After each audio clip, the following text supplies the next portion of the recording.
अस्सलाम वालेकुम दोस्तों, मैं हूं जुनैद इकबाल और आप देख रहे हैं नए रास्ते। और नए रास्ते के साथ है आओ बाहर चलें। आपको आओ बाहर चलें का मतलब तो पता ही है, आप जानते ही होंगे। देखिए ना, नाम ही ऐसा है कि आओ बाहर चलें कि आ जाओ तुम बाहर ले चलिए ऐसी भी, ठीक है ना। क्योंकि यहाँ पे बहुत ज़्यादा फ्रस्ट्रेशंस हैं, यहाँ पे बहुत ज़्यादा मसाइल हैं, वट एवर जो भी है। मुल्क आपका बहुत प्यारा है, बहुत हसीन है, बहुत अच्छा है, लेकिन हसूल मौश के लिए अगर निकलना पड़े तो इसमें कतन किसी किस्म की कोई कबाहत नहीं है। तो जनाब, आज हमने वादा किया था अली असद से कि अली असद, आज हमने इंट्रो में ज़्यादा टाइम नहीं लेना, क्योंकि आपकी गुफ्तगू होती है ज़्यादा सेर हासिल, आपकी गुफ्तगू होती है ज़्यादा प्रैग्मेटिक, जिसका दोस्तों को, दर्शकों को ज़्यादा से ज़्यादा फ़ायदा हो। ये अलग बात है कि अली असद ने आज शर्ट इंतहाई उम्दा पहनी हुई है और मेरी नज़र है, देखें आम हम दोस्तों में ये होता था, ज़माने ही चले गए, पहने थोड़ी चीज़ बड़ी अच्छी है, दो बारी कहना तो नहीं कहना यार ये आपकी हुई। अब मैंने 3 दफ़ा इनको कह दिया लेकिन वो नहीं मान रहे हैं, तो चलें, ये उनका अपना वस्फ है, अपना ज़र्फ है, कोई गल नहीं, खैर है। तो चलते हैं जनाब अली असद की तरफ। अस्सलाम वालेकुम जनाब। वालेकुम सलाम। क्या हाल है अली असद? अल्लाह के शुक्र जुनैद भाई। आज आप बहुत दिनों के बाद आए हैं, आपको पता है ना। तो इतनी गैर हाज़िरियाँ, वो आपके जनाब जो व्यूअर्स थे वो तो बाकायदा परेशान भी हुए हैं और आपके लिए उदास भी हुए हैं। मैंने 1-2 कमेंट्स पढ़े थे। बिल्कुल जुनैद भाई, इंशाल्लाह I will try my best के फ्यूचर में जो इस तरह गैप ना आए। हाँ, कुछ मसरूफियात थी, उस वजह से थोड़ा ठीक हो ले गया, आया। बिल्कुल सही है।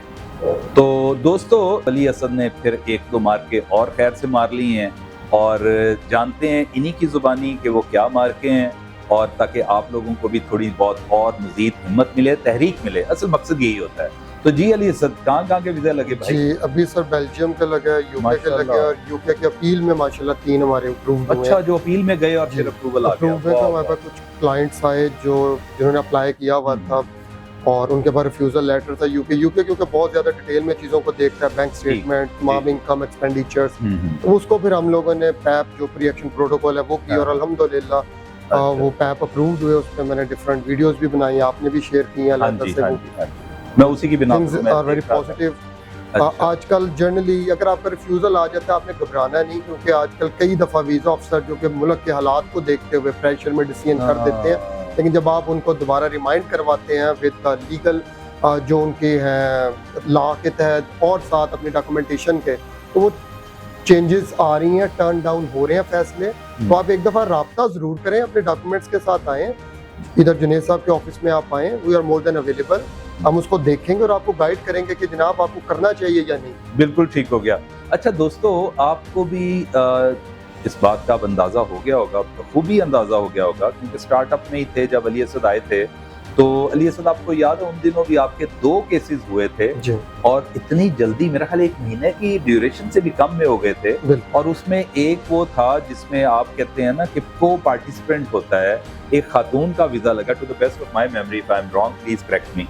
तो उसमें ये था कि एक वाइफ थी किसी की, और जाहिर बात है कि उनके मियाँ की स्टेटमेंट चली, उनका भी वीज़ा जनाब ने लगा दिया। मुझे तो ऐसा लगता है पता नहीं अंदर खाने इनकी कोई वाकफियत है काफ़ी ज़्यादा, और यूके में काफ़ी हाथ खुला है आपका माशाल्लाह। सर वाकफियत से नहीं काम चलता, वहाँ पे आपके डॉक्यूमेंटेशन चलो कह देना सी वाकफियत है, की हो गया अली असद सर, फिर साढ़े तो फ्रॉडी फर्क ही रह गया। अच्छा, नहीं आप फ्रॉडिये लगते ही नहीं है यार, आप तो शक्ल से माशाल्लाह इतने उम्दा लगते हैं। उसमें सर ये कि डॉक्यूमेंट्स आपके जितने ज्यादा वेल प्रिपेयर्ड, जितनी आपकी वीजा एप्लीकेशन वेल प्रिपेयर्ड होगी, 4-5 माइनर से डॉक्यूमेंट्स हैं वो हर किसी में लगने हैं। वो आपका सिर्फ प्रेजेंट करने का तरीका है, तरीकाकार है, बिल्कुल। वरना हर कंसल्टेंट के पास आप वही डॉक्यूमेंट्स लेके जाते हैं। वीजा अफसर की और आपकी कम्युनिकेशन सिर्फ एक लेटर से हो रही है। तो कवर लेटर जितना आप बेहतर तरीके से उसको एक्सप्लेन करेंगे, उतना बेहतर तरीके से वो समझेगा आपकी बात। बिल्कुल ठीक है। अच्छा दोस्तों, मेरे से अभी आने से पहले थोड़ा सा हम वो कहते हैं ना, प्री सेशन एक होता है हमारा कि हमने गुफ्तगू किस टॉपिक पे करनी है, क्या बातें करनी है। अली असद ने एक इंतहाई खूबसूरत और मज़ेदार किस्म की इंफॉर्मेशन मेरे से शेयर की। जाहिर बात है कि मुझे भी आए दिन दोस्त अहबाब पूछते हैं, ये आपका प्यार है और हम वेलकम करते हैं जनाब। और बाकी दीगर स्टाफ को या जो हमारे हमपल्ला हैं माशाल्लाह, अली असद, इनको भी कहा जाता है कि यार ज़रा please go slow on them, ये बड़े प्यारे लोग हैं। तो चूँकि ये तो होता इतना बिजी है, 1-2 दफ़ा इसको सख्ती से भी कहा यार अली असद प्लीज़ खुदारा थोड़ा सा आगे बढ़कर ज़रा ज़्यादा टाइम दे दिया करो, लेकिन वो करे क्या, वो तो हर वक्त ऑक्यूपाइड होता है। लेकिन ये बहरहाल इसकी मेहरबानी है, मेरे कहने पे कुछ आप लोगों के साथ इसका प्यार भी है, प्रोफेशनलिज्म का तकाजा भी यकीनन यही होता है। अभी मुझे आते हैं कि जनाब अली असद, जैसे आपसे मैं डिस्कस कर रहा था कि जनाब ये चीज़ फेक है या सही है, जेन्युइन है, आप ये बताएं। अब उसकी जेन्युइननेस आया कि वो वाकई जेन्युइन है या फेक है, भाई हमारे पास तो कोई इस तरह का कोई सिलसिला नहीं है, तो क्या कहते हैं, क्योंकि आप ये एक शेयर कर रहे थे मेरे से, वो भी बताएं तो। अच्छा, उसमें ये होता है, देखें इस वक्त ना मार्केट में लोगों को शीशे में उतार लिया जाता है, आप पासपोर्ट हमें दे दें हाँ। और हम वीजा लगवा देते हैं। अब कंसल्टेंट का काम पासपोर्ट होल्ड करना है ही नहीं, पासपोर्ट तो एम्बेसी में जमा होना है। अब हमें कैसे पता चलेगा फेक और ओरिजिनल? हम उस प्रोसेस को समझते हैं पहले। हम जब भी आपने वीजा अप्लाई करना है, आपने एज इंडिविजुअल खुद एम्बेसी में जाना है, हाँ। या एम्बेसी के जो रिप्रेजेंटेटिव है like PLS, VFS, American express वगैरह, जहाँ भी है आपकी अपॉइंटमेंट, वहाँ आप जाएंगे, आपका वो पासपोर्ट लेंगे, आपके वहाँ बायोमेट्रिक होंगे, आपकी तस्वीर उतरेगी। अगर ये स्टेप फॉलो नहीं हुए तो वीजा ऑफ कोर्स 100% जो है वो फेक है।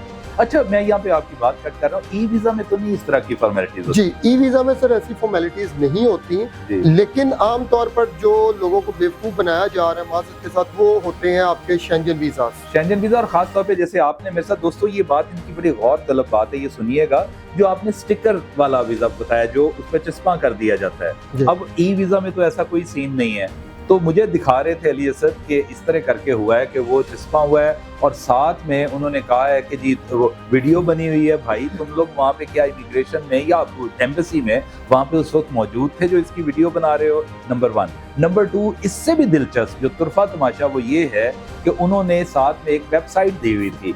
अब वेबसाइट किसी एक कंट्री की है, जबकि बताया किसी और का जा रहा है, ये बड़ा मजेदार किस्म की बात है, इन्होंने पकड़ ली। तो बहरहाल ये वो सारी चीज़ें माशाल्लाह, कहते हैं ना ज़हीन होना बहुत एक अल्लाह ताला की नेमत है।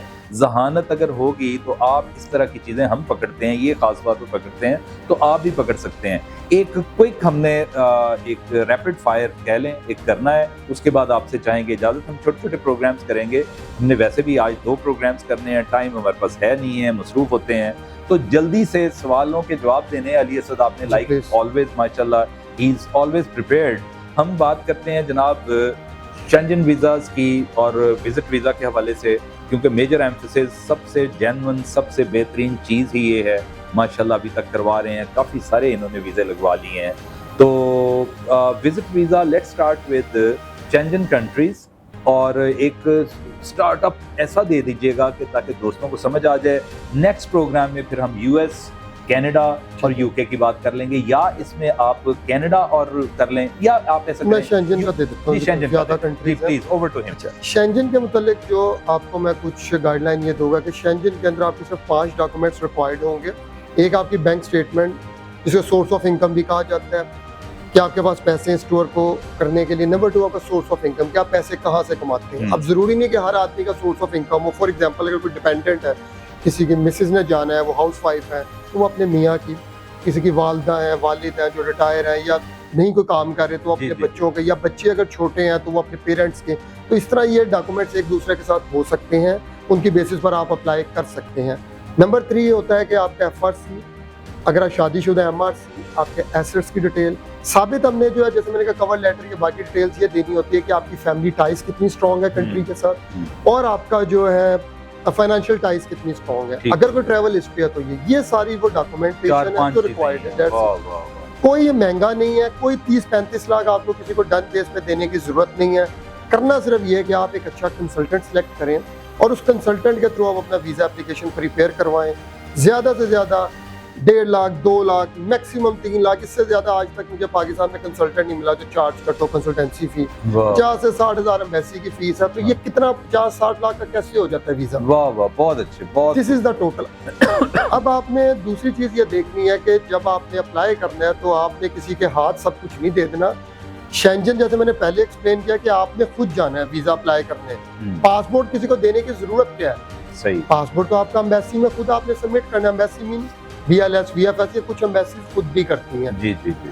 तो आपका सर फोकस ये होना चाहिए कि आपने जब अप्लाई करना है तो एटलीस्ट एम्बेसी की वेबसाइट जरूर पढ़ लें। सही, दैट्स इट। हाँ, देखिए ना कितनी ज़बरदस्त बात है जनाब कि अब इस आज के प्रोग्राम की जो मैं समझता हूँ सबसे अहम बात है वो ये है कि यार 2-4 लाख से ऊपर की गेम नहीं है। ये 30-30 लाख, 50-50 लाख जो लोग मांगते हैं, खुदारा उनसे बचें, नकालों से होशियार रहें।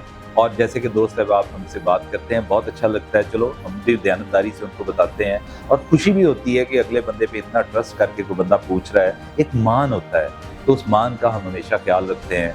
अली असद, अल्लाह ताला इसको ऐसे ही हमारे साथ चलाता रहे, क्योंकि हम समझते हैं, इन्होंने कहा कि कंसल्टेंट अच्छा होना चाहिए। तो जनाब पाकिस्तान में अली असद से अच्छा, बेहतरीन, अच्छी नीयत का, नेक और साफ़ सुथरा कंसल्टेंट मेरे ख्याल है मुझे तो अब तक कोई नहीं जो मिला। तो इस पे आप पूरा इन्हिसार कर सकते हैं। हमें दीजिएगा इजाज़त। इंशाल्लाह हम दूसरे सेगमेंट तो यही इसी तरह का मिलता जुलता होगा, लेकिन दूसरे प्रोग्राम के साथ आपकी खिदमत में होंगे हाज़िर। तब तक के लिए अल्लाह हाफ़िज़।